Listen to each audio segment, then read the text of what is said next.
Okay, Captain Larry on Pacific Child. It's Wednesday the 5th of September. So what we're going to do today is remove the filter element from this diesel fuel filter here and put a new one in, get the air out of the system, fire it back up again. There's two filters in this system and a screen. This is the water separator, and this will separate out water, cockroaches and small rodents, but that's it. But this has a very, very fine filter that gets stuff down to the micron level of some sort. And there's also a little fuel pump here somewhere that I can't find right this second. It's got a screen in the top of it, but right now we're going to get this element out and replace it. So here's the stuff that we've got to do that.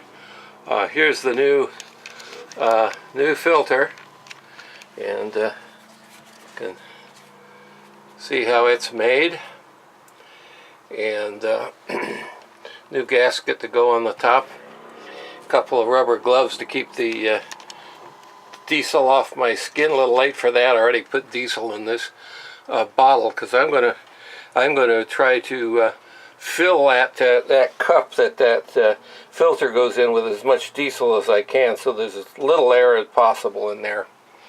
And 13mm wrench to get the thing off with, a screwdriver to bleed the air, and the bleed air screws, and a little simple green and some paper towels to wipe up with. These are oil absorbent pads, and I'm going to put one under the filter down here, and I've got another one in this plastic tray. So when I set this thing down somewhere, I'll set it in there, and while I take the old filter out, the old filter will go in there, and put the new one in, get it all cleaned up, fill it up with as much diesel as I can get in it, put it back together. So that's the story.